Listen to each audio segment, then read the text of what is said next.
Alhamdulillah nahmaduhu wa nasta'inuhu wa nastaghfiruh wa na'udzu billahi min shururi anfusina wa sayyiati a'malina may yahdihillahu fala mudilla lahu wa may yudlil fala hadiya lahu asyhadu an la ilaha illallah wahdahu la syarika lah wa asyhadu anna Muhammadan abduhu wa rasuluhu amma ba'd. Ikhwata ahibbai, alhamdulillah di sore yang berbahagia ini Allah Subhanahu wa taala mempertemukan kita di masjid ini. Semoga pertemuan kita di tempat yang suci ini, di masjid salah satu rumah Allah Subhanahu wa taala, pertemuan yang membawa rahmah, menambahkan iman, semangat untuk beramal, dan juga semakin mendekatkan diri kita kepada Allah Azza wa Jalla. Ikhwata ahibbai, satu tema yang ingin saya bicarakan di depan Anda sekalian, yaitu tentang sebagian masalah dalam bab zakat. Terlebih kita semua tahu bahwa zakat adalah rukun ketiga dari Islam kita. Bunyal Islamu ala khamsin. Rasulullah menyatakan Islam itu dibangun di atas 5 pilar.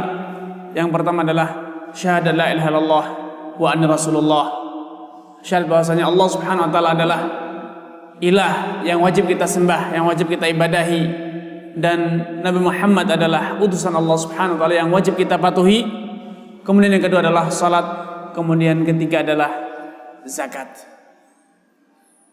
Dan kita juga menyadari bahwa syariat zakat adalah salah satu amalan yang banyak dilalaikan di tengah-tengah umat Islam. Kita tahu zakat mal dari pertanian, peternakan, emas, perak, dan yang lainnya banyak yang memiliki di tengah-tengah umat kita. Namun siapakah, betapa banyak dari kaum muslimin yang melalaikan kewajiban zakat ini. Setiap tahun, baru saja di berbagai daerah di negeri kita panen raya, namun betapa banyak dari mereka yang tidak menunaikan zakatnya. Padahal kita telah mengetahui bahwa zakat pertanian adalah salah satu zakat yang telah disepakati oleh para ulama. Allah telah menyatakan wa atu haqqahu yauma hasadihi, tunaikanlah hak-hak pertanian tersebut kapan? Di saat kalian panen. Namun kenyataannya betapa banyak para petani yang melalaikan kewajiban zakat tersebut. Bila dalam pertanian yang harta itu nampak, kelihatan oleh semua orang, kewajiban zakat telah dilalaikan. Terlebih lagi bila dalam zakat emas, perak, mata uang yang itu adalah harta tersimpan. Sebelum kita berbicara lebih jauh tentang zakat, ketahuilah ikhwatul iman, Allah Subhanahu wa taala benar-benar telah menguji manusia kaum muslimin untuk diketahui, untuk dibuktikan siapakah dari kita yang benar-benar beriman, benar-benar memiliki ketakwaan kepada Allah Azza wa Jalla. Allah telah menegaskan wala nabluwannakum bisyai'in minal khaufi wal ju' wa naqsin minal amwali wal anfusi wath thamarat wa basyiris sabirin. Sungguh kami akan uji kalian dengan berbagai macam ujian. Ada rasa takut, rasa lapar, diuji dengan kekurangan harta, diuji dengan kematian, dan berbagai macam ujian. Semuanya itu adalah untuk membuktikan tingkat kesabaran pada diri kita, kepatuhan kita kepada Allah Azza wa Jalla. Karena Allah menyatakan wa basyiris sabirin. Orang-orang yang bersabar adalah ketika mereka mendapatkan musibah mereka tabah, dan ketika mendapatkan nikmat mereka tidak lupa daratan. Karena para ulama telah menjelaskan sabar itu ada 3 tingkatan. Sabar ketika mendapatkan musibah, petaka, penyakit, kematian, kehilangan harta, itu adalah kesabaran. Dan sabar ketika menjalankan ketaatan, karena menjalankan ketaatan itu juga butuh kesabaran. Kemudian sabar dalam mengajarkan, dalam mengamalkan, dalam menebarkan agama Islam, karena jelas semuanya itu butuh kesabaran. Sabar ketika mendapatkan perintah dijalankan, sabar ketika mendengar larangan ditinggalkan. Karena untuk meninggalkan larangan itu tentu butuh kesabaran. Betapa banyak orang yang terburu-buru ingin kaya, akhirnya apa? Terperosok dalam kekikiran, mengira bahwa dengan mengeluarkan zakat itu berarti akan menjerumuskan kita dalam kemiskinan. Mengira bahwa dengan mengeluarkan zakat berarti harta kita akan berkurang, sehingga dia tidak jalankan. Menjalankan ketaatan itu butuh kesabaran. Meninggalkan maksiat juga membutuhkan kesabaran. Kalau bukanlah karena kesabaran, niscaya kita akan terjerumus dalam banyak kemungkaran. Karena setelah Allah Subhanahu wa taala menyatakan Allah pasti menguji kita dengan berbagai macam model ujian, kematian, kekurangan harta, rasa takut, Allah sebutkan wabasyiris sabirin, sampaikan kabar gembira kepada orang-orang yang sabar. Bukan hanya sabar seperti yang kita pahami, yang sering kita anggap sabar ketika apa? Ketika timpa musibah saja. Bukan hanya itu. Sabar dalam arti yang sebenarnya mencakup arti yang sangat luas. Sabar ketika menjalankan kebenaran adalah sabar. Sabar ketika meninggalkan maksiat adalah modal kesabaran. Sabar ketika menghadapi musibah adalah kesabaran. Dan zakat adalah ujian kesabaran. Hanya orang-orang yang memiliki kesabaranlah yang akan rela menunaikan zakatnya. Ikhwatul iman, kembali kepada rukun Islam. Kita tahu, dijelaskan oleh para ulama bahwa rukun Islam yang 5 ini adalah ujian kesabaran yang luar biasa. Dimulai dari syahadat, yang itu adalah ujian iman, ujian keyakinan, yang kemudian diwujudkan dalam bentuk apa? Ucapan. Kita diperintahkan meninggalkan segala ketergantungan kita kepada selain Allah, kemudian mengikrarkannya dalam bentuk syahadat. Kita diuji untuk meninggalkan segala kasih sayang kepada selain Allah. Kita hanya cinta karena Allah Subhanahu wa taala. Kita diuji dengan syahadat untuk tidak memiliki rasa khauf, takut, gentar kepada selain Allah, dan hanya takut kepada Allah Azza wa Jal. Itulah yang terwujud dalam syahadat la ilaha illallah. Kemudian kita juga diuji dalam keyakinan agar kita tidak memiliki panutan kecuali Rasulullah sallallahu alaihi wasallam, sehingga apa yang Allah perintahkan melalui lisan Rasulnya kita jalankan. Wa ma atakumur rasul fakhudhuh wa ma nahakum anhu fantahu. Kita disyariatkan, kita diuji dengan syahadat la ilaha illallah Muhammad Rasulullah. Diuji dengan ujian keyakinan, ideologi. Syahadat la ilaha illallah bukan hanya ucapan, bukan hanya slogan, namun syahadat la ilaha illallah adalah sebuah keimanan yang harus tertanam dengan hati. Apalah artinya sebuah syahadat la ilaha illallah Muhammad Rasulullah kalau ternyata tidak diiringi dengan keyakinan? Tidak ada manfaatnya. Karena para ulama menjelaskan, dan saya yakin antum dah sering mendengarkan bagaimana la ilaha illallah memiliki persyaratan-persyaratan yang harus dipenuhi. Tidak cinta kecuali kepada Allah Subhanahu wa taala, tidak takut kecuali kepada Allah Subhanahu wa taala, tidak patuh kecuali kepada Allah Subhanahu wa taala. Itulah ujian. Setelah seorang mukmin, setelah antum semuanya lolos dari ujian ideologi, Allah Subhanahu wa taala mulai melangkah selanjutnya, menguji antum dengan ujian fisik, yaitu dengan apa? Diuji dengan sholat. Sholat adalah ibadah yang berupa rangkaian amalan. Karenanya para ulama mendefinisikan sholat dengan kata-kata apa? Ibadatun.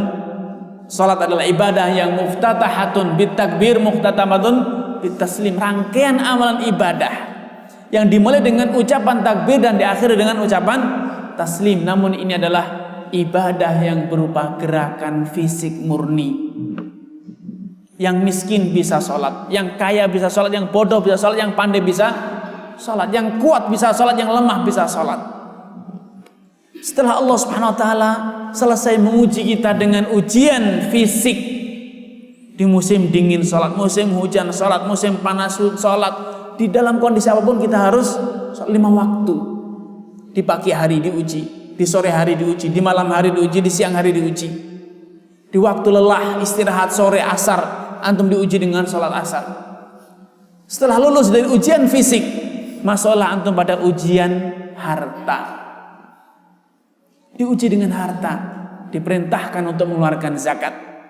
Khudh min amwalihim shadaqatan tutahhiruhum biha wa tuzakkihim biha. Pungutlah dari harta mereka. Ujian harta. Kenapa? Betapa banyak orang yang siap mendirikan salat berapapun jumlah rakaatnya, dimanapun kapanpun siap, namun betapa banyak dari mereka yang kikir untuk urusan harta. Belum tentu orang yang bisa menegakkan salat dia legowo, dia terbuka hatinya untuk bersedekah karena Allah uji. Apakah kita bisa melepaskan ketergantungan kita, cinta kita kepada harta atau tidak?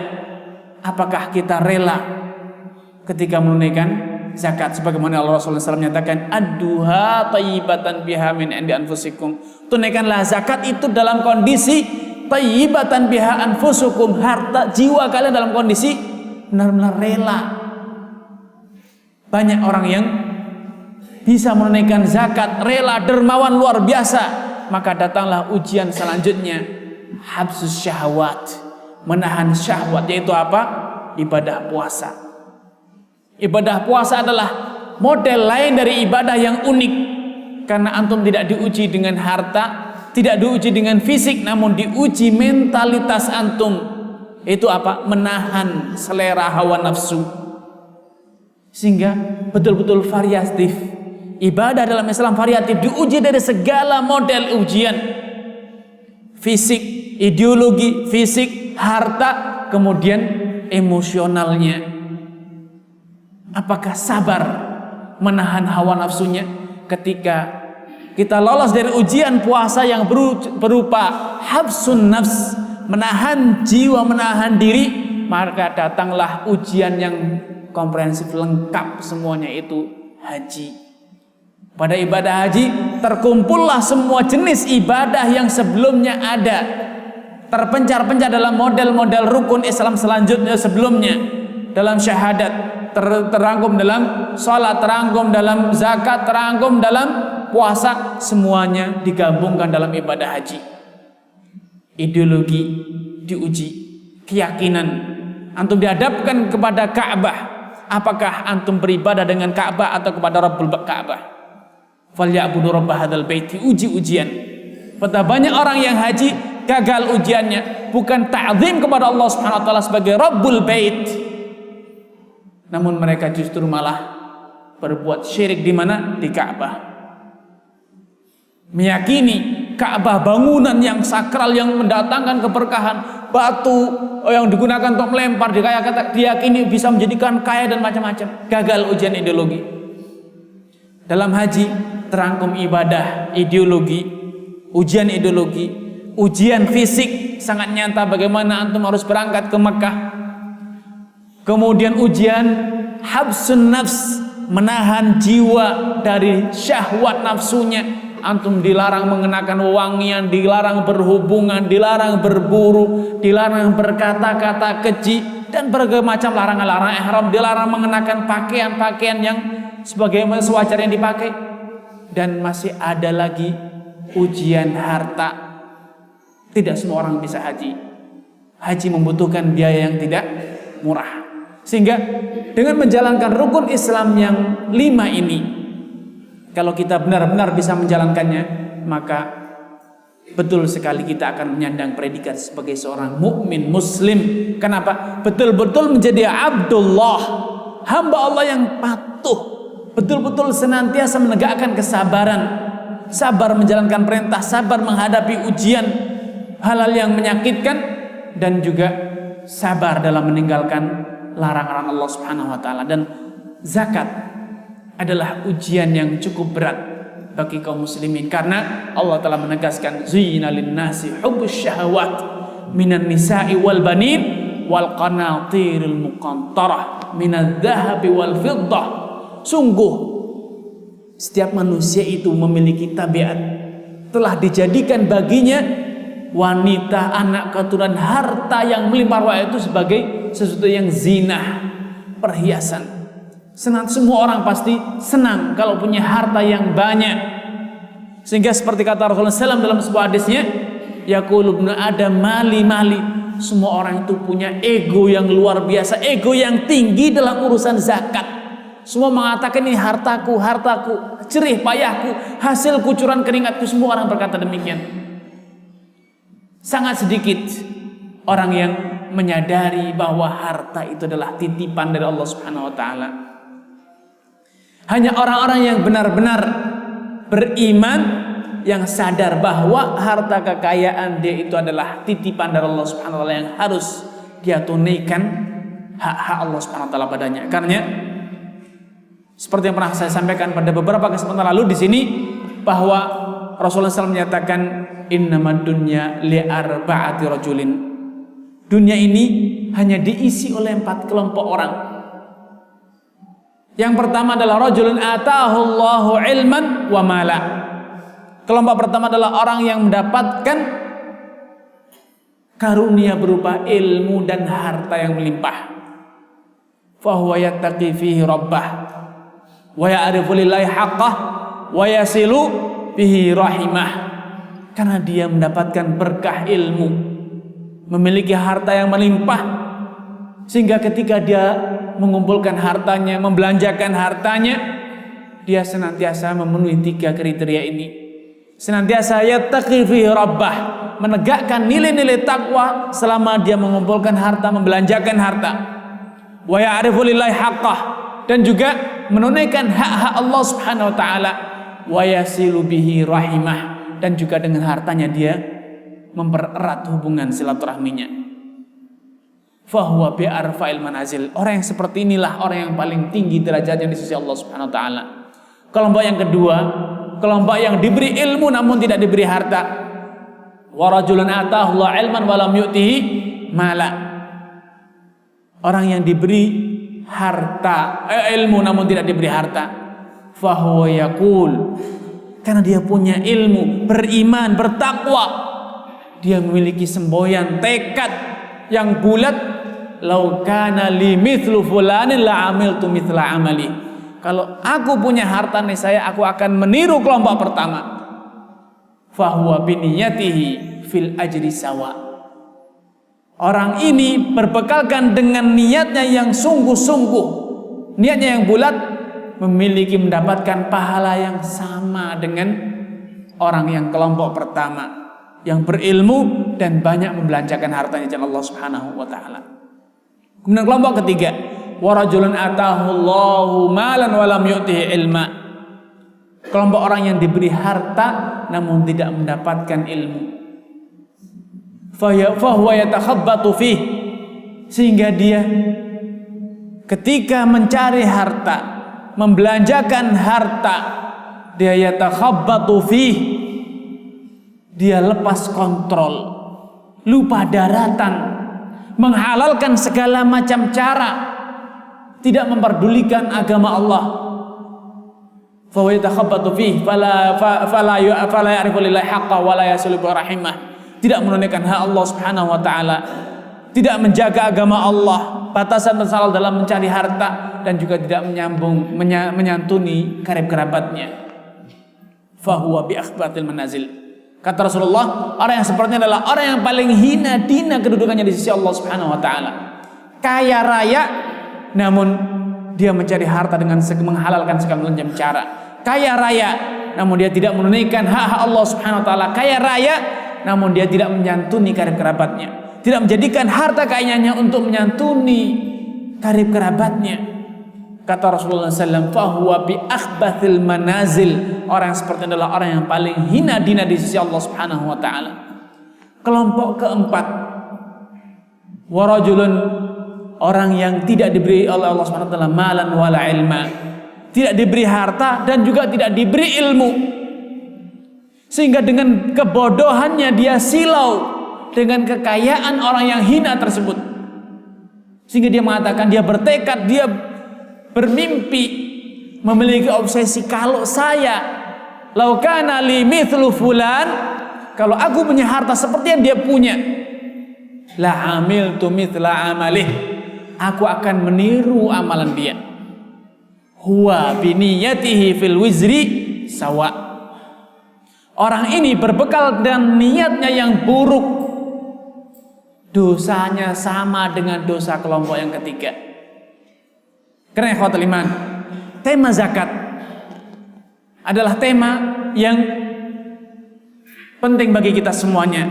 Mungkin dari kita akan, atau muqaddimah ini sengaja saya sampaikan untuk menepis anggapan bahwa oh, saya tidak punya harta, buat apa belajar zakat?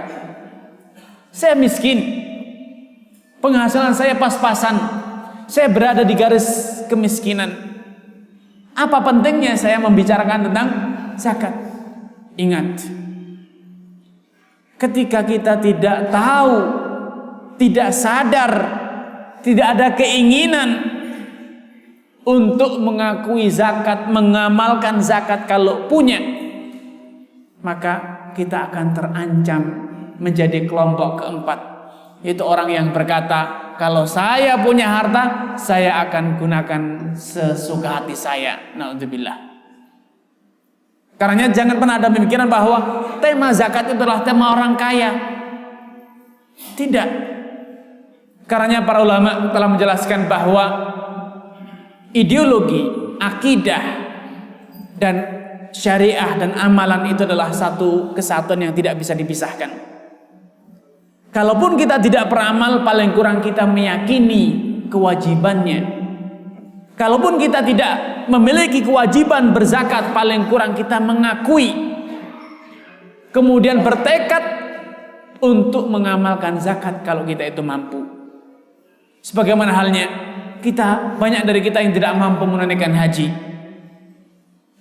Namun bukan menjadi alasan kalaupun kita tidak mampu haji untuk tidak mempelajari tema tentang haji, untuk tidak meyakini bahwa haji itu wajib atas kita.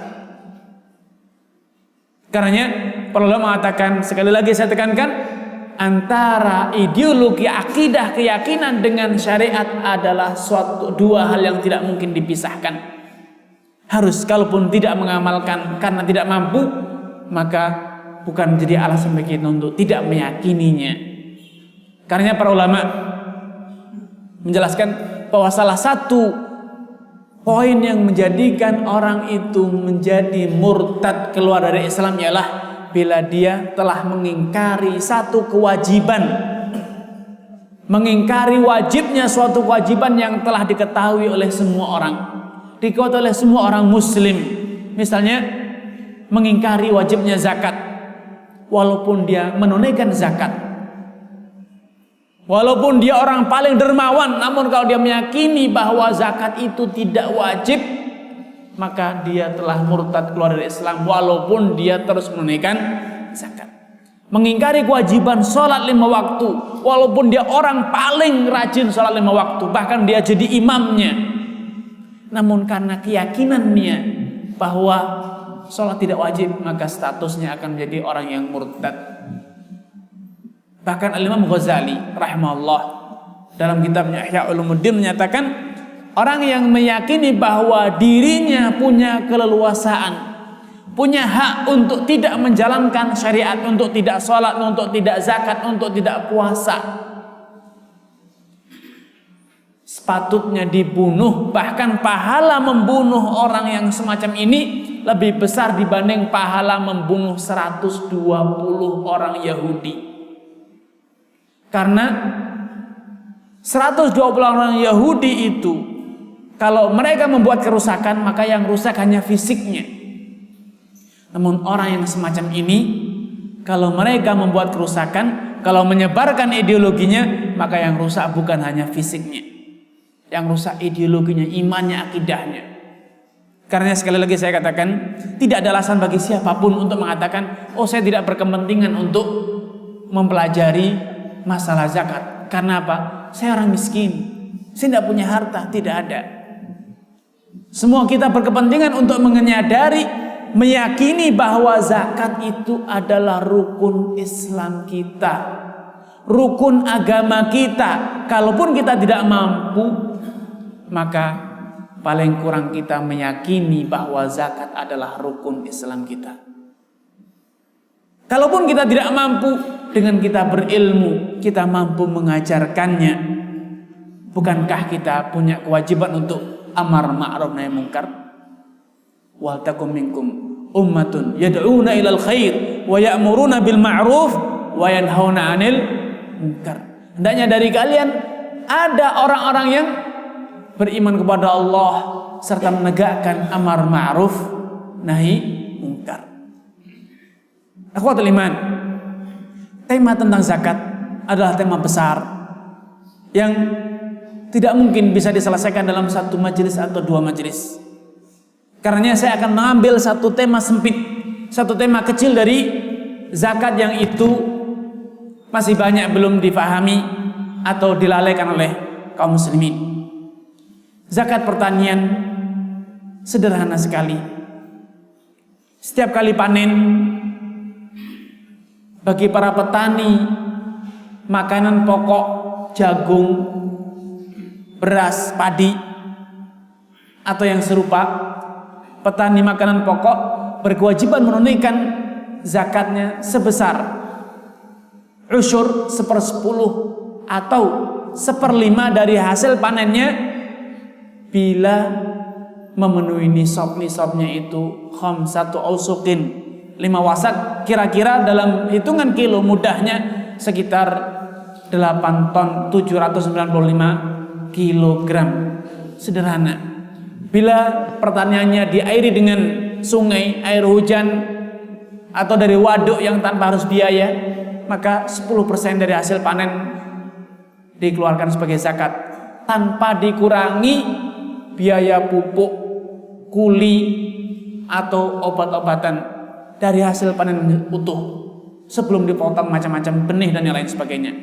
Atau kalau pengairannya dengan biaya, dengan diesel atau yang serupa, maka zakatnya adalah 1/5 dari hasil panennya. Simple, sederhana. Zakat peternakan saya akan sebutkan sederhana karena tema utama kita adalah zakat tijarah, zakat perdagangan. Zakat pertanian yang peternakan yang wajib dizakati adalah bahaimul an'am, bahimatul an'am yang berupa sapi, onta dan kambing. Hanya 3 atau 4. 4-nya adalah kerbau karena kerbau itu disamakan dengan sapi. Intinya, kalau zakat onta, di sini tidak ada onta, namun sederhana untuk sebagai tambahan ilmu, bagi yang memiliki 5 onta maka zakatnya adalah 1 ekor kambing. Yang memiliki 10 onta zakatnya 2 ekor kambing. Memiliki 15 3 ekor, memiliki 20 onta zakatnya 4 ekor. Bagi yang memiliki 25 ekor kambing onta zakatnya 1 ekor onta berumur 1 tahun. 1 ekor onta berumur 1 tahun. Ini onta dan ini alhamdulillah di Indonesia tidak ada, sehingga tidak perlu dipikirkan panjang lebar. Yang penting tahu onta wajib dizakati. Syaratnya onta tersebut onta yang digembala, bukan yang diberi pakan di rumah. Yang kedua, sapi atau kerbau. Sapi atau kerbau wajib dizakati bila mencapai 30 ekor. Maka zakatnya 1 ekor sapi berumur 1 tahun. bukan sembarang sapi. Jadi kalau kita memiliki 30 ekor sapi, baik yang sudah besar atau masih kecil, semuanya genap 30, maka zakatnya hanya 1 ekor sapi yang berumur 1 tahun. Kalau memiliki 40 ekor sapi, zakatnya 2 ekor sapi, 1 ekor sapi yang berumur 2 tahun. Memiliki 40. Kemudian kalau memiliki 50, tetap 1 ekor sapi 2 tahun umurnya. Kalau 60, baru 2 ekor sapi masing-masing berumur 1 tahun zakatnya. Dan itu pun syaratnya sapi tersebut sapi digembala, bukan sapi yang diberi pakan di kandang. Sapi yang diberi pakan di kandang tidak wajib dizakati. Sehingga sekarang para pengusaha penggemukan sapi tidak perlu pusing-pusing mikirkan zakat. Yaitu zakat sapi tidak ada zakatnya. Kenapa? Dia memberi pakan bukan digembala. Karena yang wajib dizakati adalah sapi yang digembala. Sehingga setiap pagi keluar rumah, sore pulang rumah, atau mungkin membuat kandang di tengah hutan misalnya, hanya itu yang wajib dizakati. Begitu juga hanya dengan kambing. Kalau kita memiliki kambing 40 ekor sampai 120 ekor, sehingga yang punya 40 atau punya 50 atau punya 60, maka zakatnya 1 ekor kambing. Dan syaratnya sama, kambingnya adalah kambing gembala dan bukan kambing yang diberi pakan di rumah. Sehingga yang para pengusaha penggemukan kambing untuk korban Idul Adha, jangan wah berarti saya sudah kewajiban zakat. Tidak, karena Rasulullah SAW telah menyatakan laisa fi sa'imati al-ghanami zakah, atau fi sa'imatul ghanami zakah. Rasulullah menyatakan kambing yang sa'imah, yang digembala itu wajib dizakati. Sehingga mafhum mukhalafahnya, analoginya, kalau kambingnya tidak digembala berarti tidak wajib zakat. Inilah pendapat yang rajih yang dijelaskan oleh jumhur fuqaha, mayoritas para fuqaha. Mereka mensyaratkan zakat pada hewan ternak itu hanya wajib pada hewan ternak yang digembala, bukan yang dipiara di kandang, diberi pakan di kandang. Sehingga para pengusaha penggemukan kambing tidak usah pusing-pusing. Kalau punya uangnya tersimpan, nah itulah yang dizakati nanti. Tapi kalau uangnya habis, maka kambingnya tidak wajib dizakati.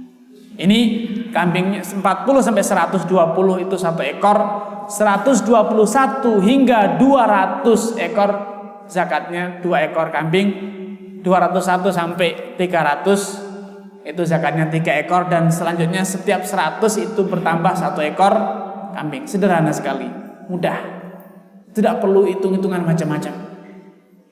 Kemudian zakat yang pertama selanjutnya adalah zakat emas dan perak. Zakat emas dan perak atau mata uang yang ada di tengah-tengah kita sekarang, yaitu uang kartal, uang kertas yang ada di tengah-tengah kita. Dijelaskan oleh para fuqaha bahwa nisabnya zakat emas itu 20 dinar. 20 dinar itu beratnya dengan gram 85 gram emas murni yang 24 karat. Standarnya adalah emas yang murni, yaitu emas yang 24 karat. Sehingga bagi orang yang telah memiliki emas murni 24 karat seberat 85 gram, maka wajib mengeluarkan zakatnya seberapa? 2,5%. 2,5%-nya.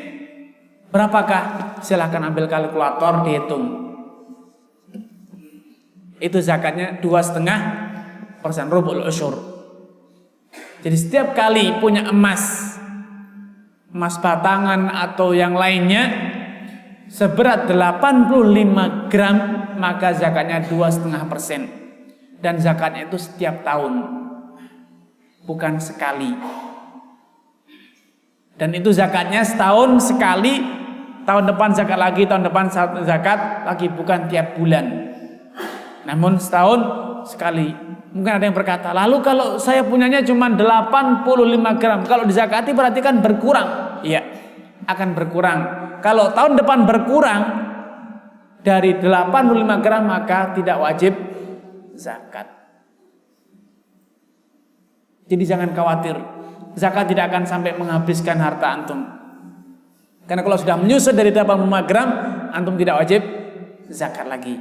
Nah, pertanyaannya, kalau punyanya emas yang 18 karat atau 21 karat bagaimana? Tanyakan ke toko emas, Pak, saya punya emas 100 gram yang 21 karat, kalau dikonversi ke emas yang 24 karat kira-kira berapa gram jadinya? Kalau kata tukang emasnya, oh kalau dikonversi menjadi 24 karat maka itu hanya seberat 80 gram, maka belum wajib zakat. Walaupun hitungannya telah mencapai 80 atau 100 gram. Kalau zakat emasnya adalah emas yang tidak murni. Standarnya adalah emas yang murni. Begitu juga yang punya 18 karat, tanyakan kepada toko emas, Pak, kalau dikonversi pengrajin emas, ini dikonversi menjadi emas yang murni menjadi berapa gram? Kalau mereka bilang lebih dari 85, maka keluarkan zakatnya sebesar 2,5%-nya. Yang punya perak, bagaimana? Yang punya perak nisabnya adalah 595 gram perak, 200 dirham. 200 dirham atau 595 gram perak. Zakatnya berapa? 2,5%. 2,5%, rubul usyur. Dizakati setiap tahun sekali. Nah, saya yakin perak sekarang sudah tidak banyak yang berminat. Mungkin yang paling banyak adalah emas. Banyak dari saudara-saudara kita yang menimbun emas batangan. Maka silahkan dihitung berapa gram yang punya. Itulah yang dizakati 2,5%-nya setiap tahun. Lalu bagaimana kalau saya punya emas batangan, masa saya potong? Saya gergaji sendiri, saya ukur 2,5%-nya, saya gergaji. Caranya silahkan, bisa digergaji sendiri, diukuri dengan sentinya, bisa dibelikan emas 2,5%-nya di ke toko emas dan itu yang dizakati. Kalau dibelikan berarti setiap tahun saya harus menzakati. Iya.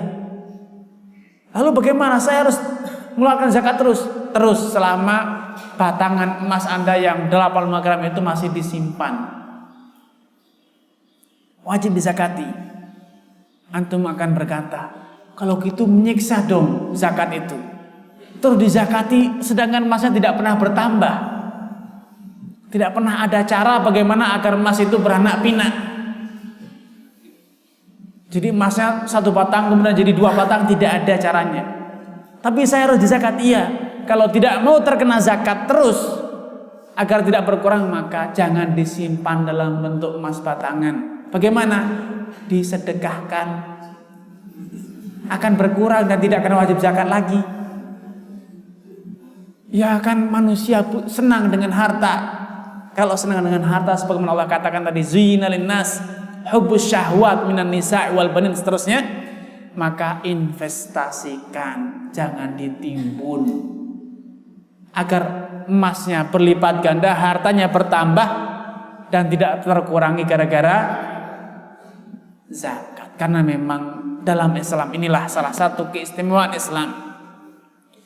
Sebelum para ekonom-ekonom barat berbicara, Islam terlebih dahulu telah berbicara harta. Allah Subhanahu wa taala menciptakan emas perak bukan untuk ditimbun, namun untuk dijadikan sebagai alat wasilah memutar roda-roda ekonomi, memutar apa? Roda-roda perekonomian. Sehingga kalau ditimbun maka tidak akan pernah bertahan, dia akan terus menyusut dan akhirnya kurang dari 1 nisab.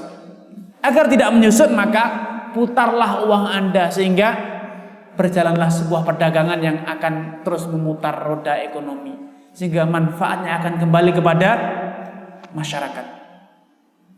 Dalam teori ekonomi, baru sekarang para ekonom menyadari pentingnya distribusi ulang kekayaan masyarakat. Makanya ketika ada krisis ekonomi, bagaimana caranya? Ada BLT, ada balsem. Itu adalah menjiplak teori, menjiplak syariat zakat. Bagaimana si miskin diberi kail untuk bisa bangkit. Jauh-jauh hari Islam telah memberikan sebuah instrumen, sebuah cara, sebuah syariat yang terbukti efektif, sehingga ekonomi itu seperti Allah katakan tidak berputar hanya pada sekelompok segelintir manusia seperti yang terjadi pada sistem kapitalis. Sistem kapitalis hanya sekelompok orang yang kaya yang menikmati harta kekayaan. Namun dalam Islam tidak.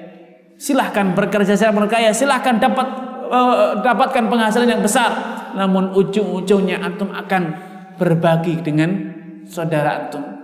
Dalam Islam disyariatkan banyak syariat yang bertujuan redistribution, pendistribusian ulang kekayaan. Ada syariat zakat, ada wakaf, ada kafarat yang bersumpah memberi makan miskin, memerdekakan budak, kemudian menggauli istrinya di bulan Ramadan, memberi makan 60 orang miskin. Ada lagi infak sunnah, berbagai macam syariat yang kemudian semuanya itu akan berujung pada pemerataan kesejahteraan. Andai umat Islam menjalankan syariat-syariat yang Allah perintahkan ini dengan benar, niscaya kemiskinan itu bisa ditanggulangi dengan umat. Niscaya kemiskinan walaupun ada, namun tidak sampai ada di tengah-tengah umat Islam yang mati hanya karena busung lapar, karena kelaparan. Tidak mungkin ada. Kenapa? Dalam syariat Islam banyak syariat-syariat yang bermuara pada distribusi ulang kekayaan. Karenanya Allah menegaskan salah satu prinsip Allah isyaratkan dalam firman-Nya, kaila yakuna dulatan bainal aghniya'i minkum. Inilah salah satu prinsip ekonomi yang dilalaikan oleh dunia barat dengan sistem kapitalisnya, dan juga dilalaikan oleh umat Islam yang melalaikan syariat zakat. Sehingga disadari atau tidak, dimanapun kita berada, maka perputaran ekonomi itu hanya berputar hanya di beberapa gelintir orang saja. Lihatlah di seluruh penjuru kota kita, dimanapun kita berada, orang kaya semakin mereka bersatu, mengumpul di satu daerah, ada namanya komplek elit. Sehingga perputaran barang di antara mereka, pertokoan yang hanya dimasuk orang elit mulai banyak bertebaran di tengah-tengah kita.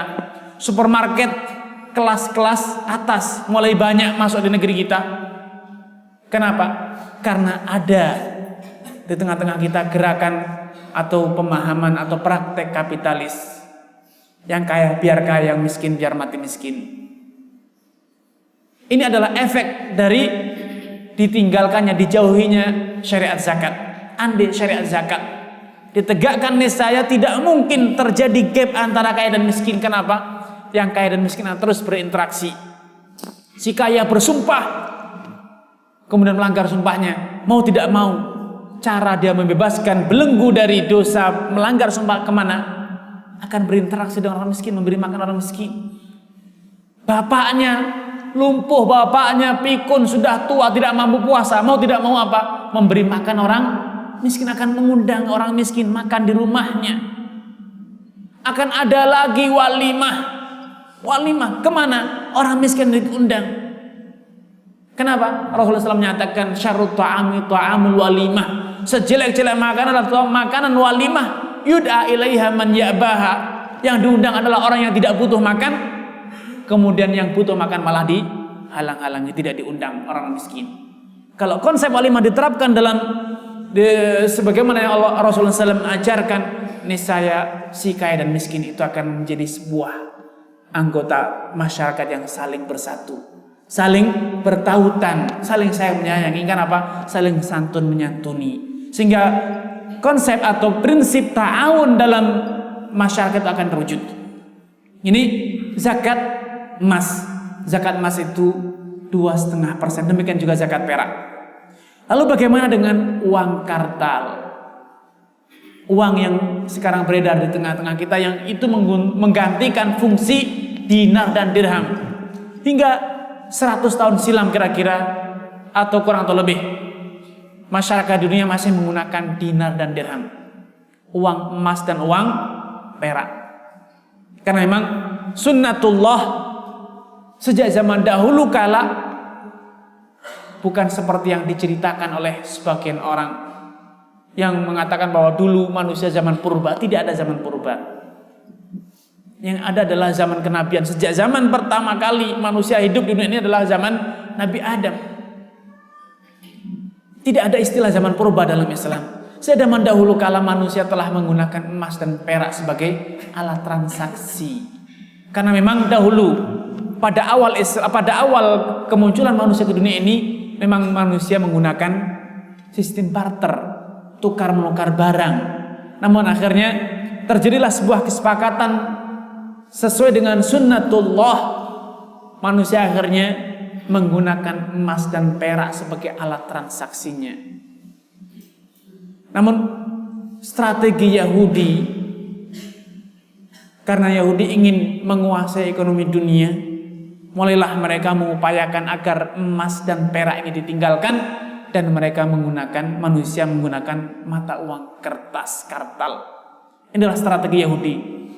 Kenapa? Yahudi ingin mempermainkan nilai tukar uang yang digunakan oleh masyarakat di dunia ini. Karena kalau manusia di dunia masih menggunakan emas dan perak, maka tidak mungkin ada yang bisa mempermainkan nilai tukarnya. Karena jatuhnya emas di Indonesia berarti jatuhnya emas di Amerika, sama saja. Karena strategi Yahudi mengajarkan mereka untuk menggunakan uang kartal. Maka sedikit demi sedikit mereka menggunakan uang kertas sebagai pengganti emas dan perak. Sampai akhirnya sekarang semua manusia dunia menggunakan uang kertas dan meninggalkan dinar dan dirham. Sejarah panjang tentang perjalanan atau perkembangan penggunaan uang kertas. Namun intinya bukan itu yang menjadi tema kita. Tema kita adalah fakta. Tidak lagi bisa dipungkiri bahwa sekarang uang kertas ini telah menggantikan fungsi perak dan emas sebagai alat transaksi, sebagai tolok ukur harta kekayaan, sebagai standar nilai barang, sebagai alat untuk menyimpan harta kekayaan. Tidak lagi menggunakan emas dan perak sekarang masyarakat sekarang menggunakan uang kartal. Karena para ulama, terutama ulama-ulama kontemporer yang ada zaman sekarang, sepakat, bisa dikatakan semua ulama yang ada zaman sekarang telah sepakat bahwa uang kartal ini berfungsi menjalankan fungsi dinar dan dirham. Karena semua fungsi dinar dan dirham yang berupa alat transaksi, yang berupa sebagai tolak ukur kekayaan nilai barang, atau sebagai alat untuk menyimpan kekayaan, betul-betul terwujud pada uang kartal, pada uang kertas ini. Karena semua hukum yang berlaku pada dinar dan dirham, termasuk kewajiban zakat, berlaku pula pada uang kartal. Hanya saja timbul masalah baru. Nilai emas dan perak ternyata bergerak fluktuatif, tidak stabil. Kadang emas yang mahal, kadang perak yang mahal. Uang nilai emas pun naik dan turun, nilai perak pun naik dan turun. Terjadi selisih harga antara perak dan emas. Lalu uang kartal ini, uang kertas ini mengikuti nisabnya apa? Dijelaskan oleh para fuqaha, mengikuti nisab minimal dari keduanya. Nisab minimal. Kalau nisabnya emas 85 gram itu nilainya misalnya 50 juta, sedangkan nilai 595 gram perak itu nilainya 30 juta, maka siapa saja yang telah memiliki uang kartal sebesar 30 juta dan uang itu mengendap tidak pernah susut selama 1 tahun genap tahun Islam berdasarkan hitungan bulan bukan matahari, maka telah wajib menunaikan zakat. Karenanya bagi yang memiliki harta kekayaan berupa uang kertas, maka dia harus mengetahui nilai emas dan perak. Harus mengetahui nilai emas dan perak agar dia bisa mengetahui apakah dia telah berkewajiban zakat atau belum. Namun kembali lagi, mungkin antum akan berkata, ribet dong kalau gitu. Harus tanya ke toko emas dan tanya ke toko perak. Ya, bagi OKB, orang kaya baru. Tapi OKL tidak ribet. Yang hartanya sudah miliaran, tidak usah tahu harga perak dan emas karena sudah pasti wajib zakat. Langsung saja kalikan 2,5% uangnya, maka hasilnya itu adalah zakat yang harus dia keluarkan. Namun OKB memang ribet. Yang pada masa transisi dari sebelumnya miskin menjadi merangkak menjadi orang kaya, memang berpindah itu, berganti posisi itu tidak enak, Pak. Kalau sekarang saya bilang yang duduk di sebelah kanan pindah ke kiri, yang kiri di kanan, itu pun ribet, tidak enak. Padahal sekedar ganti tempat duduk, apalagi ganti status dari fakir atau miskin berganti status menjadi kaya, pasti ada ribetnya. Karenanya harus bertanya ke toko emas dan toko perak. Lalu bagaimana agar tidak ribet? Cepat, segerakan masa transisinya agar menjadi OKL, orang kaya lama. Kalau masih terus menjadi orang kaya baru terus, ribet terus. Karenanya ribetnya itu, susahnya itu hanya sesaat bagi OKB saja, orang yang kaya baru. Namun kalau orang yang kayanya sudah lama, banyak hartanya, tidak perlu tahu nisab karena sudah pasti wajib zakat. Sehingga perbedaan nilai emas dan perak itu hanya berpengaruh pada orang yang baru kaya. Masa transisi dari miskin menjadi kaya itulah yang ribet. Sudah wajib atau belum? Sudah wajib atau belum? Untuk bisa tahu, segera pergi ke toko emas dan toko perak, tanyakan berapa nisabnya. Kalau zaman sekarang, alhamdulillah, zaman online semacam ini gampang sekali. Tanya Mbah Google, Mbah, harganya emas sekarang berapa, perak berapa, segera ketahuan. Tahu harganya karena semuanya sudah sistem online.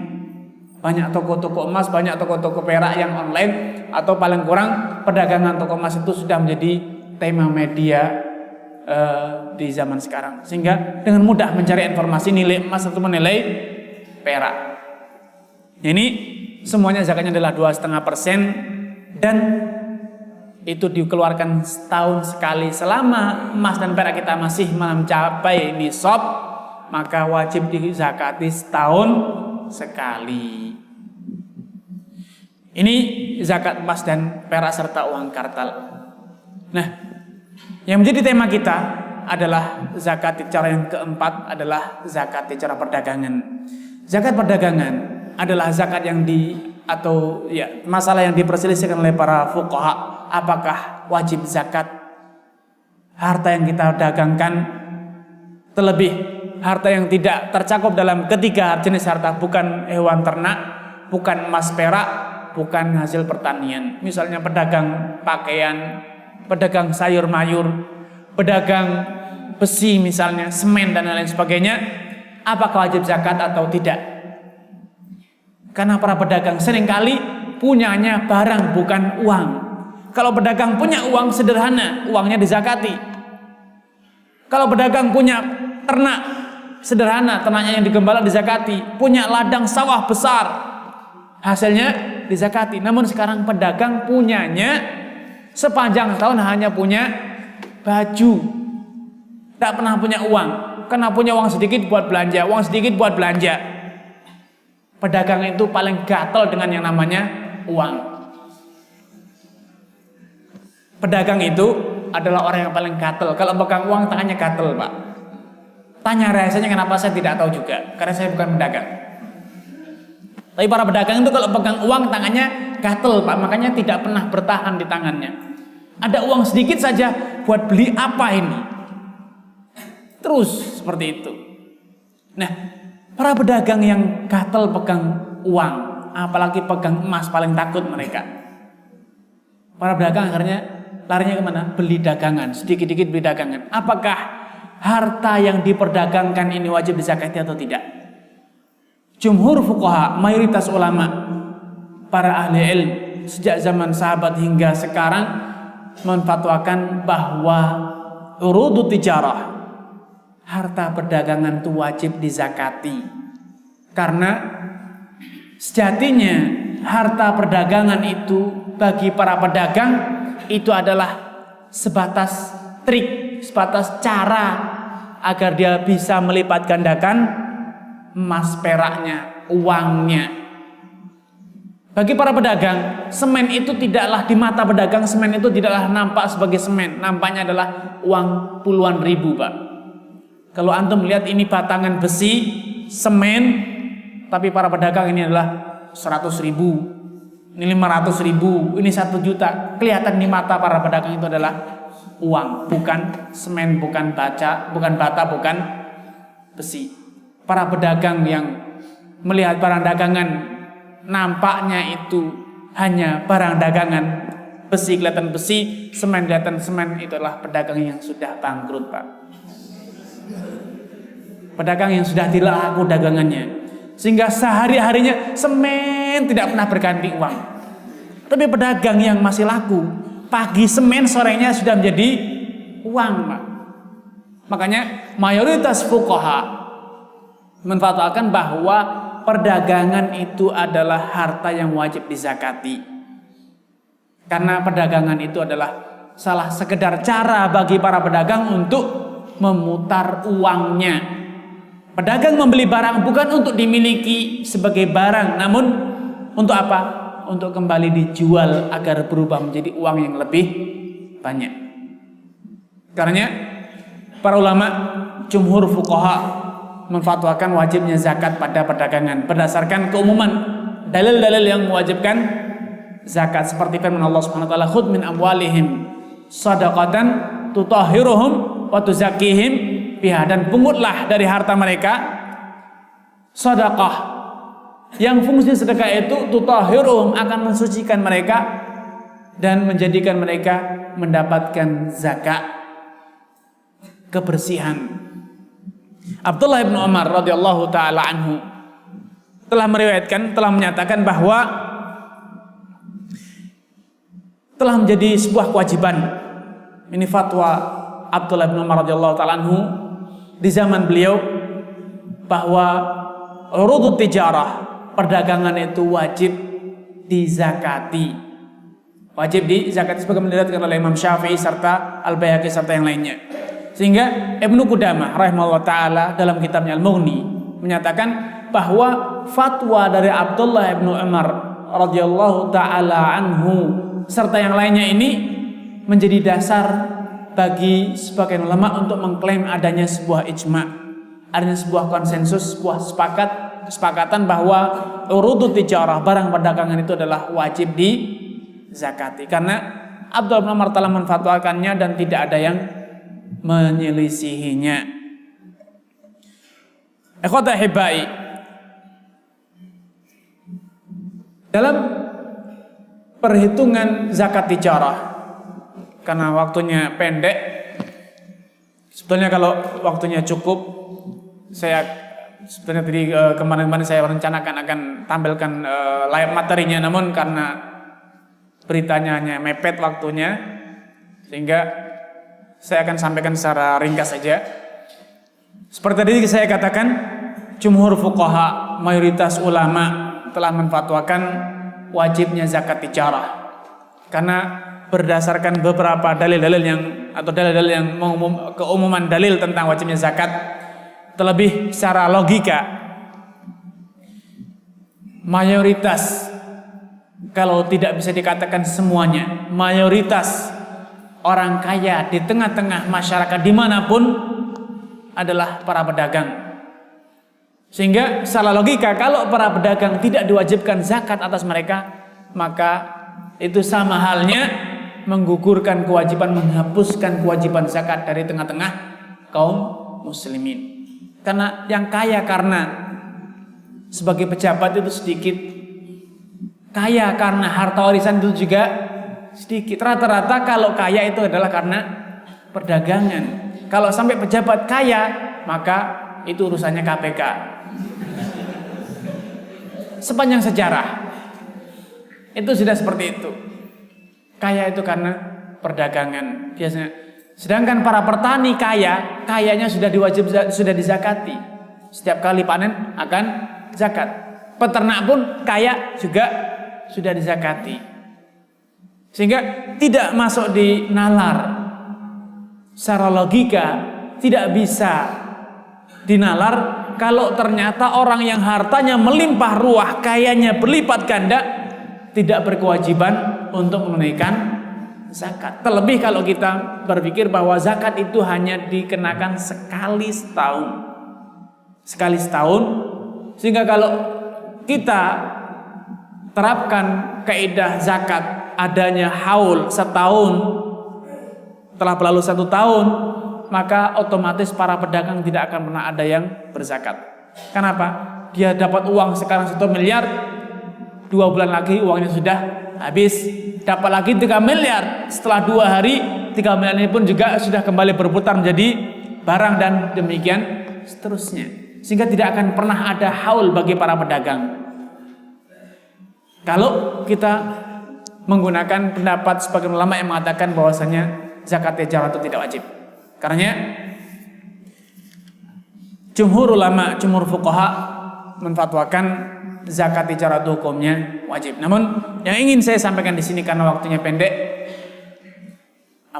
maghribnya jam berapa?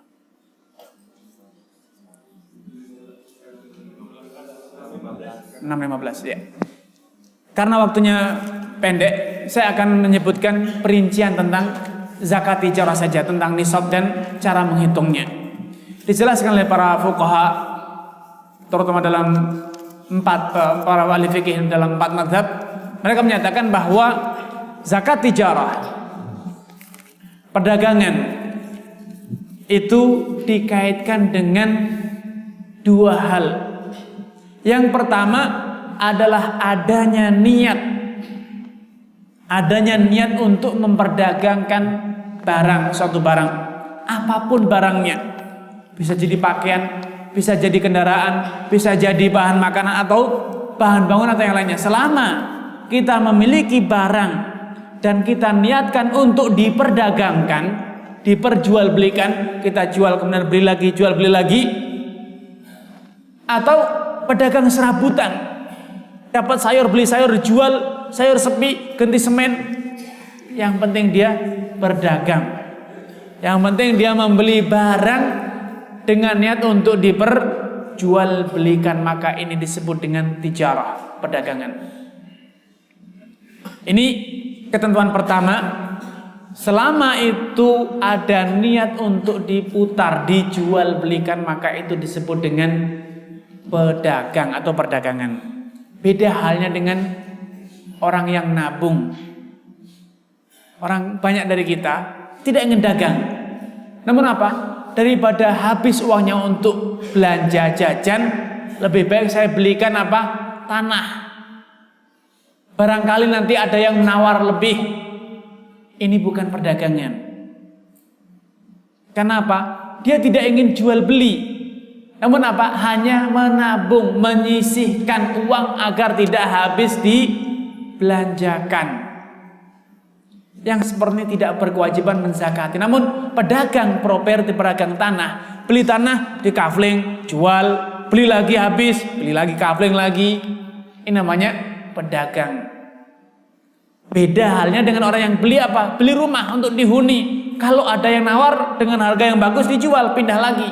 Beli motor, digunakan keperluan sehari-hari. Kalau ada yang nawar harganya bagus, dijual ini bukan pedagang. Semua orang yang memiliki barang kalau mendapatkan penawaran harga yang berlipat pasti akan menjualnya. Kenapa? Dia pikir dengan mudah dia mendapatkan harga barang yang serupa dengan harga yang lebih murah, sehingga dia akan mendapatkan selisih. Ini bukan pedagang.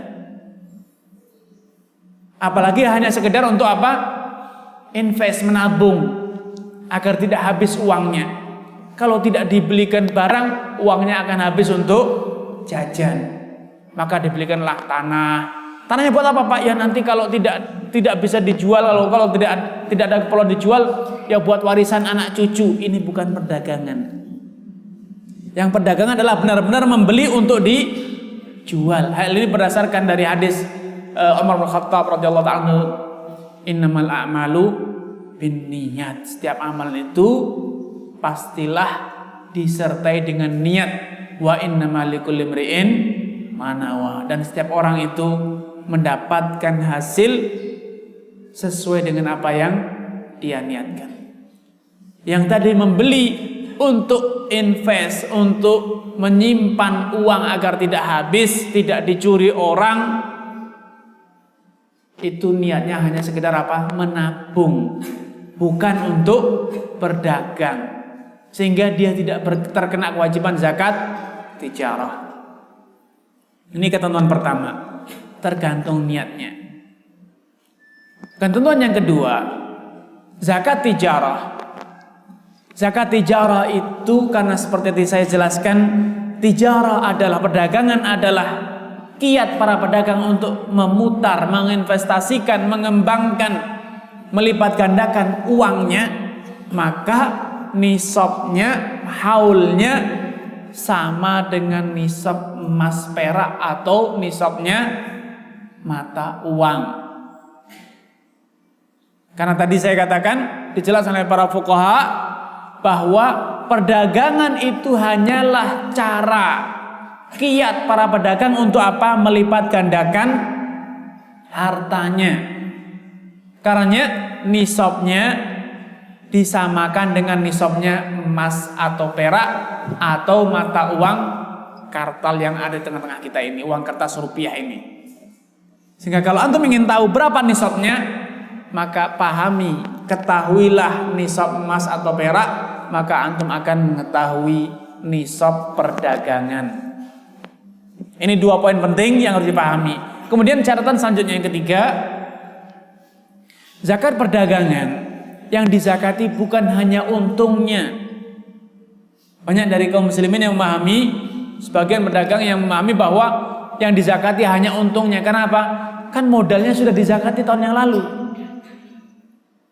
Tidak, seperti saya katakan tadi, selama emas, perak atau uang kartal yang kita miliki masih melampaui nisab, maka setiap tahun harus dizakati. Demikian pula dengan perdagangan. Selama barang dagang kita nilainya melebihi batasan nisab emas atau perak, maka harus dizakati setiap tahun. Modal dan keuntungannya, bukan keuntungannya saja. Dan catatan keempat yang perlu diingat,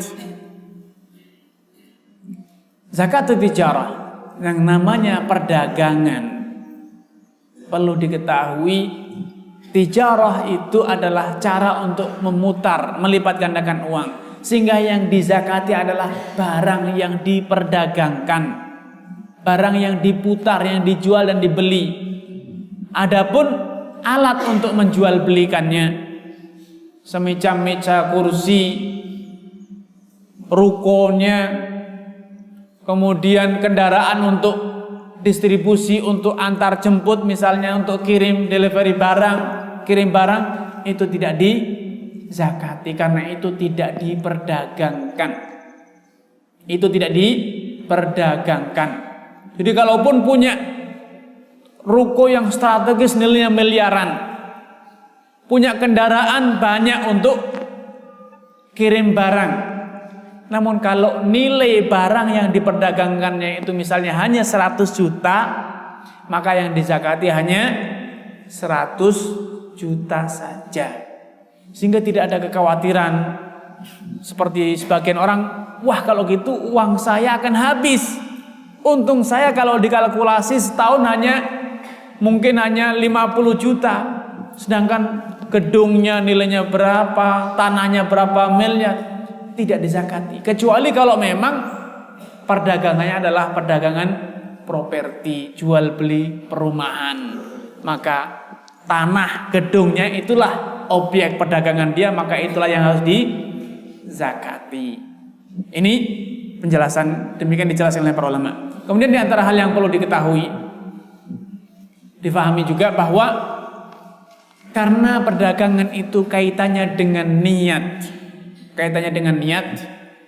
maka bila niat tersebut telah hilang karena ada sebagian pedagang yang mutung, patah arang, dagang tidak untung, akhirnya apa? Beralih profesi, tutup toko, barangnya dipakai sendiri. Kalau kemarin dijual, tidak laku, akhirnya apa? Dipakai sendiri. Tidak ada niat untuk dagang, sudah tidak ada niat dagang, sekarang beralih usaha menjadi apa? Menjadi petani. Modalnya kemarin digunakan untuk beli sawah. Namun masih ada barang dagangan yang belum laku. Apakah masih wajib dizakati? Dijelaskan oleh para ulama, di sini tidak lagi wajib dizakati karena sekarang status barang yang dia miliki telah berubah menjadi malun lil qinyah, harta seperti harta yang dia pakai, seperti kendaraan pribadinya, seperti pakaian pribadinya, meja kursi yang dia gunakan. Bisa jadi seorang pedagang mebelnya banyak, namun karena tidak laku, akhirnya mebelnya apa? Dipakai sendiri, sudahlah, dibuat di rumah sendiri. Tidak wajib dizakati karena telah berubah niat, tidak lagi diperdagangkan namun menjadi apa? Barang pribadi. Rasulullah SAW mengatakan, laisa 'alal muslimi fi 'abdihi wala farasihi shadaqah. Tidaklah ada kewajiban bersedekah atas seorang muslim pada budak dan kendaraannya. Walaupun dia punya kendaraan banyak, namun kalau itu untuk kepentingan pribadi, bukan untuk dagang, maka tidak wajib dizakati. Inilah kewajiban zakat tijarah secara ringkas. Nah, sedikit memberikan catatan. Ada sebagian penggiat zakat yang menggiatkan istilah namanya zakat profesi. Zakat profesi dalam Islam tidak pernah ada. Apalagi sekarang mulai berkembang menjadi zakat aset. Jadi rumahnya harus dizakati minimal setahun sekali seumur hidup, kendaraannya dizakati. Subhanallah, ini tidak pernah ada satu orang ulama pun yang mengatakan demikian. Kecuali baru-baru akhir-akhir ini Syekh Yusuf Al-Qardawi dalam kitabnya Fiqh Zakah, dialah pertama kali orang yang mencetuskan ide zakat profesi. Namun kenyataannya pendapat beliau ini ditentang oleh ulama-ulama yang lainnya karena sama sekali tidak ada dasarnya. Terlebih profesi itu bukanlah hal baru. Pekerjaan sebagai karyawan, sebagai pegawai negeri, pegawai pemerintahan itu bukanlah hal yang baru. Di zaman dahulu kala sudah ada orang-orang yang memiliki jabatan sebagai khalifah, sebagai gubernur, sebagai qadhi, itu semuanya mendapatkan gaji. Dan tidak pernah ada seorang ulama pun yang menfatwakan bahwasanya qadhi wajib membayar zakat. Tidak pernah ada. Kecuali kalau dari gaji yang diterima kemudian tersimpan uang, tertimbun, ditabung sampai akhirnya melebihi satu nisab dan terus berlalu satu tahun genap, maka dia terkena kewajiban zakat harta, yaitu zakat dinar atau dirham atau zakat uang kartal, yang itu telah dikonversi atau telah disamakan oleh para ulama dengan zakat dinar dan dirham. Nah, ini sehingga dengan demikian apa yang dipraktekkan oleh sebagian orang dengan zakat profesi, setiap kali jualan ada untung dizakati 2,5%, setiap kali jual barang atau mendapatkan uang di zakat 2,5%, itu syaratnya adalah sekedar infak sunnah saja, sedekah biasa, bukan zakat wajib. Yang mau 2,5% silakan, yang tidak mau juga tidak apa-apa, yang mau semuanya juga alhamdulillah. Tidak ada yang larang, karena Allah Subhanahu wa taala menyatakan ma'alal muhsinina min sabil.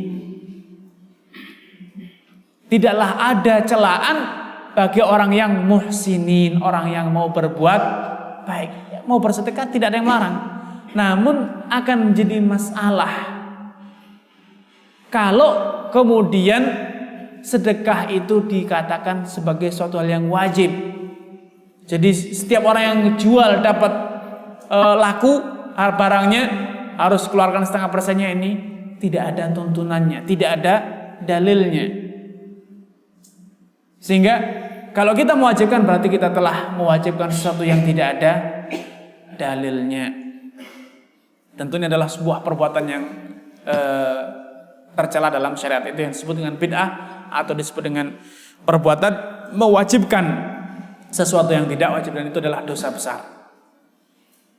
Am lahum syuraka syara'u lahum ma lam ya'zan bihillah. Apakah mereka memiliki sekutu-sekutu yang mensyariatkan hal-hal yang tidak pernah ada izin, tidak ada syariatnya dari Allah Azza wa Jalla? Tentu adalah sebuah perbuatan yang sangat tercela sekali. Karena yang ikhwatul iman, semangat untuk pemerataan, mengentaskan kemiskinan bukan berarti kemudian kita menjadi kalap sehingga yang penting memungut harta orang kaya dengan segala macam cara, tidak. Karena ini kita berbicara tentang hukum syariat, karenanya kita harus berbicara tentang pijakan dalilnya, dasar hukumnya. Kalau zakat tijarah, zakat perdagangan saja disoalkan oleh sebagian ulama, dipertentangkan oleh sebagian ulama, apalagi zakat profesi yang nyata-nyata tidak ada dasarnya. Tidak satu pun ulama zaman dahulu yang pernah mengatakan kalau zakat tijarah, perdagangan, yang itu merupakan pendapat jumhur fuqaha, mayoritas ulama,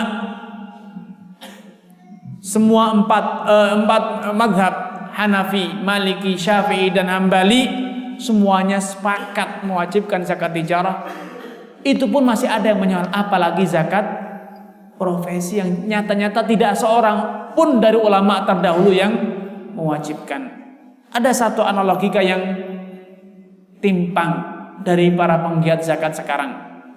Mereka menganalogikan zakat profesi dengan zakat pertanian. Katanya, para petani itu berapa sih hasilnya? Paling sekali panen 10 juta, ada yang 5 juta, 6 juta kalau dijual. Itu ternyata wajib mengeluarkan 1/10-nya atau 5%-nya, 10%-nya atau 5%-nya. Sedangkan para pegawai ada yang gajinya 20 juta, ada yang 30 juta, ada yang 100 juta, ada yang lebih. Masa tidak wajib zakat? Si petani yang kata orang ketekuk ringkel, kata orang Jawa, sudah ketekuk masih bergulung-gulung. Saking parahnya. Pagi, siang, sore nyangkul, habis nyangkul menyiangi, hasil menyiangi, menjaga dari burungnya, gulmanya. Setelah panen, Masya Allah beratnya petani. Harus ngangkut hasil taninya, dijemur, dikeringkan, baru dijual, baru bisa dinikmati. Susahnya begitu parah. Ini para pegawai yang tinggal tanda tangan di kantor, dapat 50 juta, 100 juta. Kok tidak wajib zakat katanya? Lalu bagaimana? Kata mereka, wajib zakat dong. Zakatnya berapa?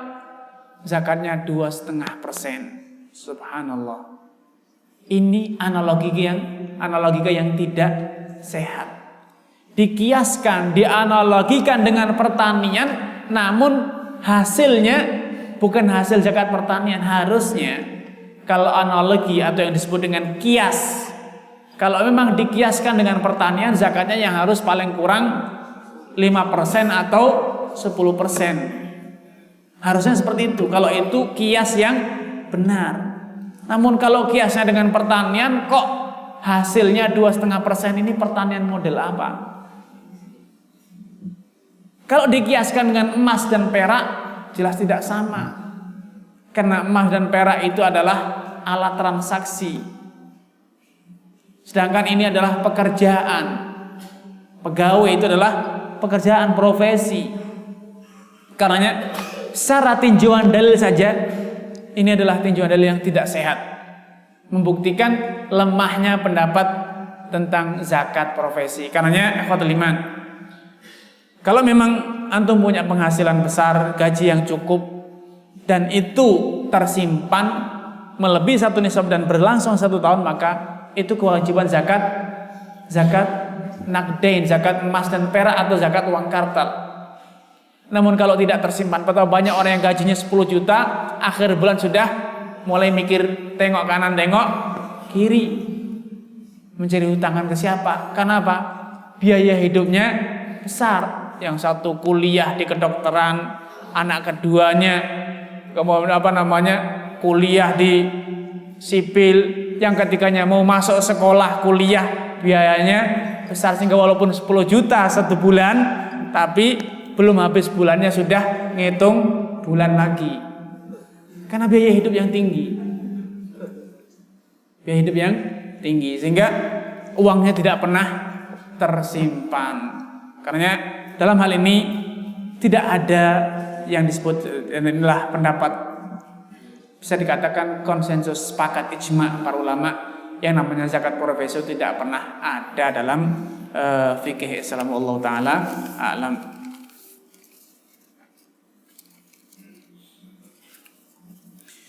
Ada pertanyaan pertama, apakah tanah yang ditimbun untuk diperjualbelikan wajib dizakati ataukah tidak?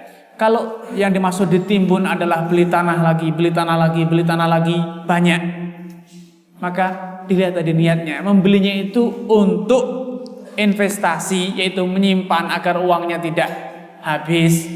Para petani itu panen 3 kali panen, beli tanah lagi, maka tanahnya tidak wajib dizakati. Yang dizakati apa? Hasil panennya. Namun kalau yang dimaksud dengan ditimbun, artinya tanahnya tadi rendah, diuruk agar bisa dikafling, maka wajib zakat perdagangan. Jadi kalau ditimbunnya apa? Belikan untuk anak pertama 1 hektar, anak kedua 1 hektar, ketiga 1 hektar, keempat 1 hektar, istri pertama 2 hektar, istri kedua 2 hektar. Ini bukan ditimbun, Pak.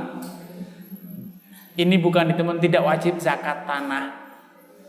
Kalau yang maksud ditimbun tadi karena tanahnya tidak rata, diratakan biar bisa dikafling, maka ini namanya perdagangan.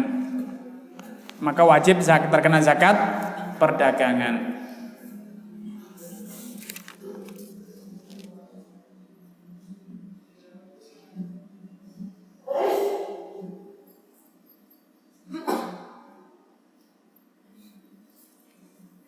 Ini Idul Fitri sudah berlalu, tapi masih menyisakan permasalahan.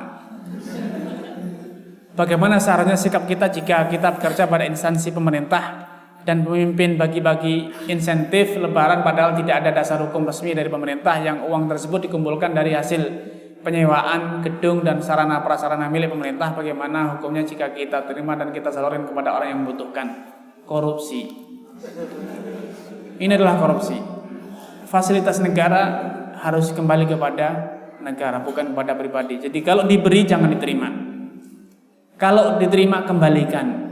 Kalau sampai kita menyalurkan, sampai pun disalurkan kepada fakir miskin, maka kita telah menerima barang haram.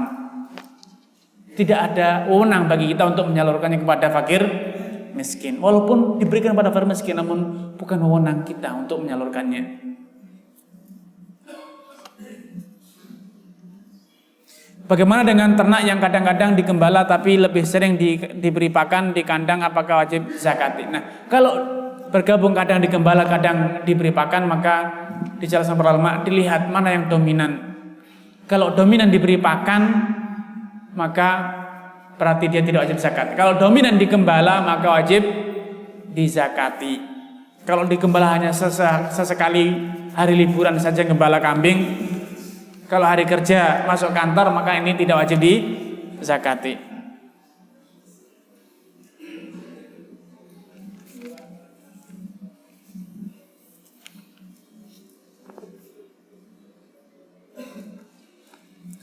Bagaimana dengan emas yang sudah menjadi perhiasan yang mungkin sudah tidak murni tapi ada campurannya? Tadi sudah dijelaskan bagaimana kalau emasnya itu yang 21 karat atau 18 karat atau bahkan mungkin yang sekarat. 1 karat maksudnya. Dikonversikan kepada emas yang 24 karat. Kita tanya kepada ahli emas berapa ini kalau ini apa namanya? Wujud emasnya berapa kalau dikonversikan menjadi emas murni, jadi emas batangan. Kalau kata mereka ini paling maksimal 80 gram, ya itulah yang kita berarti belum wajib. Kalau kata tukang emasnya, kalau dikonversikan menjadi emas batangan, menjadi emas 24 karat, ini akan menjadi 100 gram, maka telah wajib zakat.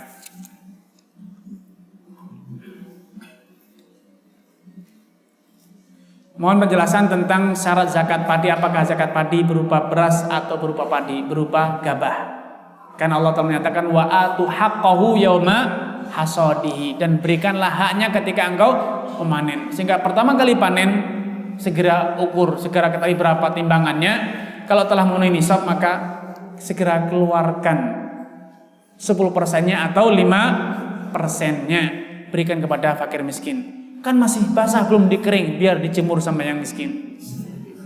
Biar dia jemur. Karena ketika dijemur dulu pasti timbangannya akan susut.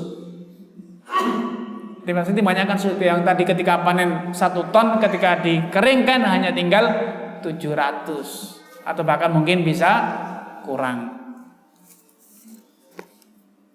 Dan juga perlu diketahui seperti tadi dijelaskan bahwa zakat pertanian itu dikeluarkan utuh sebelum dipotong biaya kulinya, belum dipotong pupuknya, benihnya dan lain sebagainya. Semuanya hasil panen utuh itulah yang dizakati, dikeluarkan 10%-nya atau 5%-nya sesuai dengan kondisi pengairan. Ada yang dipupuk dengan pupuk organik atau dengan pupuk kimia, tidak ada bedanya. Yang menjadi pengaruh itu hanya satu, yaitu apa? Cara pengairannya saja.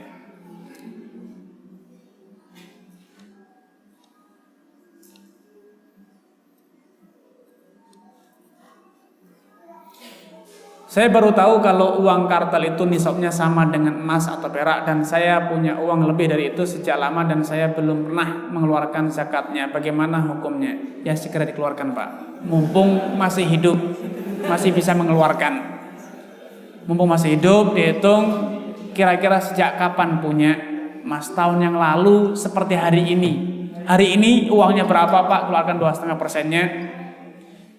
Diingat-ingat kira-kira setahun yang lalu uang kita itu berapa. Insya Allah gambaran kasarnya bisa di tahun lalu kita punya uang 50 juta, tahun yang lalu kita punya uang 20 juta, berarti sebelumnya 20 juta belum wajib. Mulai punya uang 50 juta itu misalnya tahun lalu, ya berarti hitung dari tahun lalu misalnya. Ini insya Allah Allah Subhanahu Wa Taala bisa karena baru tahu. Insya Allah tidak masalah kalau memang benar-benar baru tahu. La yukallifullahu nafsan illa wus'aha.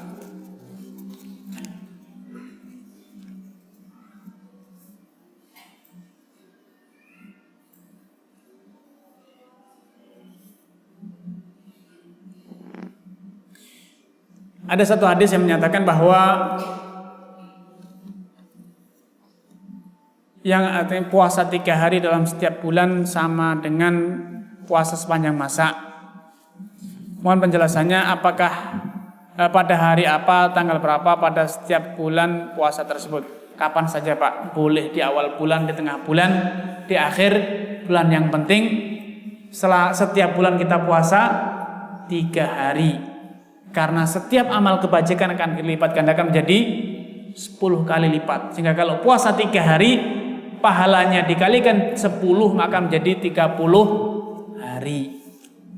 Boleh bersandingan berurutan, boleh berpisah. Namun yang utamanya lebih afdol kalau puasanya itu tanggal 13, 14, 15 yang disebut dengan puasa Ayyamul Bid, puasa hari-hari purnama.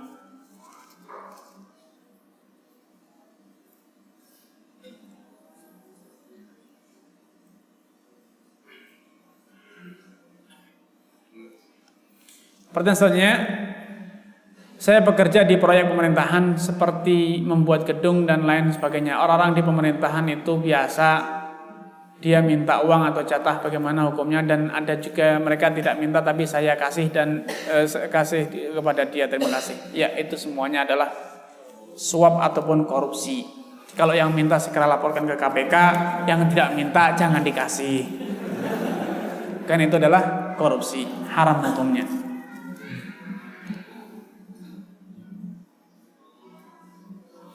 Setiap bulan pegawai dipotong gajinya 2,5% setiap bulan untuk zakat oleh pemerintah dengan alasan zakat penghasilan. Apakah hal itu sesuai dengan syariat? Tidak sesuai dengan syariat. Ajukan tuntutan tidak mau dipotong. Karena sudah terkena pajak masih dipungut setiap bulan. Zakat itu hanya sekali setahun.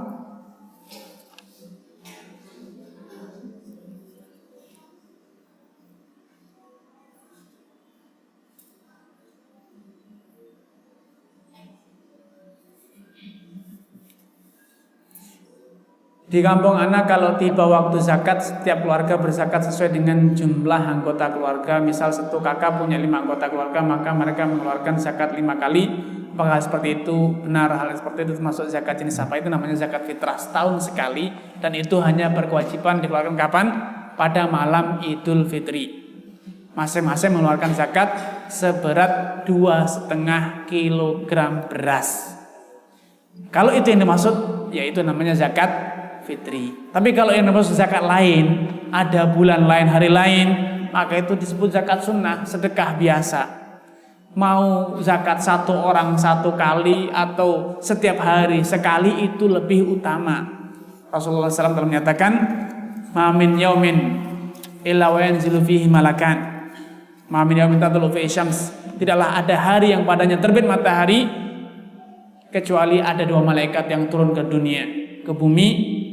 Satu mengatakan Allahumma ati munfiqan khalafa. Ya Allah, berikanlah orang yang bersedekah, berinfak itu gantinya. Diberi gantinya, diberkahi hartanya.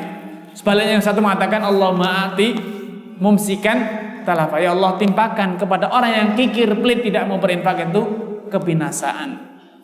Kalau itu yang dimaksud maka yang namanya zakat sunnah. Tidak perlu dihentikan, itu adalah suatu tradisi yang baik. Terus lakukan kebaikan tersebut, sedekah, infak, namun itu tidak wajib. Tapi kalau yang dimaksud adalah zakat fitrah yang dilakukan pada malam Idul Fitri, maka itu namanya zakat fitri yang wajib hukumnya.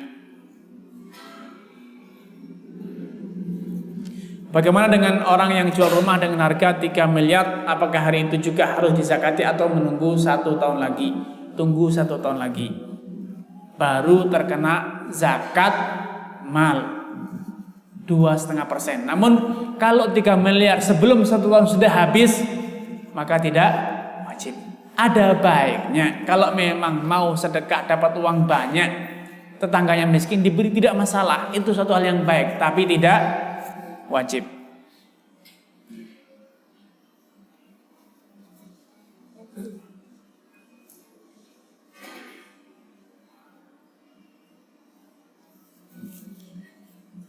Bagaimana kalau pedagang ngutang dulu karena bayar banyak di pasar, orang yang memberikan barang dulu dan bayarnya nanti dibayar oleh pedagang tersebut? Sama saja, selama itu sudah dibeli menjadi barang dagangan kita, ketika jatuh tempo yaitu haulnya, maka dihitung semuanya menjadi barang yang harus dizakati. Karena ketahuilah zakat itu bukan tiap hari, bukan tiap bulan. Jadi silahkan membeli hutang tidak masalah. Namun ketika sudah jatuh tempo, misalnya kita mulai dagang dengan atau mulai harta kita mencapai nisab adalah hari ini, maka pada hari yang sama di tahun yang akan datang, semua barang yang ada di toko kita dihitung, dikalkulasi berapa nilainya, kemudian kalikan 2,5% hasilnya, itulah zakat yang wajib kita keluarkan. Sehingga proses berdagang setiap hari, setiap bulan itu tidak perlu dirisaukan, selama itu halal tidak masalah. Yang dihitung kapan?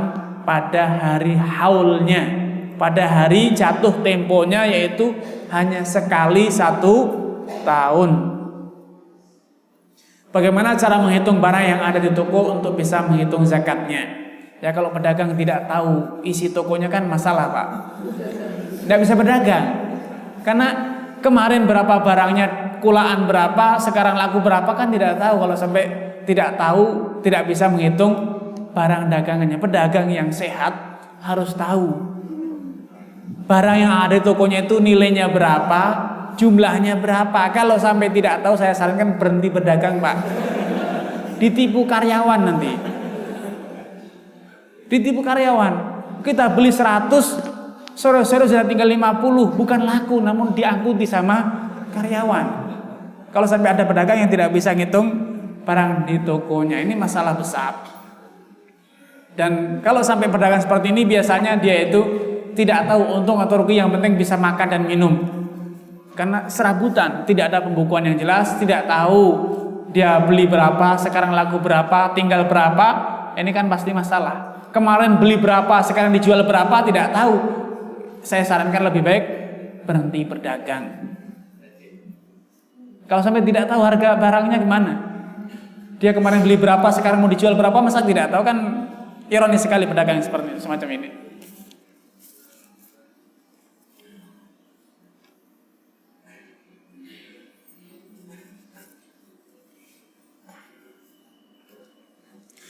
Apakah biaya hidup seorang pedagang menjadi pengurang zakat? Tidak. Jadi selama barang dagangan kita mencapai 1 nisab, kalaupun belanja harian kita itu 100 juta misalnya, maka itu tidak dikurangkan dari harta yang kita zakati. Selama ketika jatuh tempo, yaitu ketika jatuh haulnya barang dagangan kita itu mencapai 1 nisab, maka itulah yang dizakati. Walaupun jumlah belanja dapur kita hari ini misalnya 10 juta karena ada walimahan hari ini, tidak ada kaitannya. Asalkan barang tersebut masih ada di toko, maka dizakati. Tapi kalau sudah terlanjur dibelanjakan kemarin sore karena mau hajatan sehari ini, maka itu sudah tidak wajib dihitung lagi. Sehingga sederhananya, berapapun jumlah yang ada pada hari ini, yaitu hari haulnya, hari jatuh temponya, itulah yang dizakati. Kalau memang mau digunakan, ya segera digunakan, agar hari ini sudah tidak lagi dihitung. Kalau sudah punya utang yang jatuh tempo tidak dibayarkan, ketika jatuh tempo zakat, ya tapi saya punya hutang, ya salah siapa menunda-nunda hutang? Segera bayar hutang biar tidak terhitung ketika jatuh temponya zakat. Allah Ta'ala alam. Ini yang bisa disampaikan karena waktu sudah mepet waktu maghrib. Kita akhiri dengan kafaratul majelis. Subhanakallahumma wa bihamdika asyhadu an la ilaha illa anta astaghfiruka wa atubu ilaik. Assalamualaikum warahmatullahi wabarakatuh.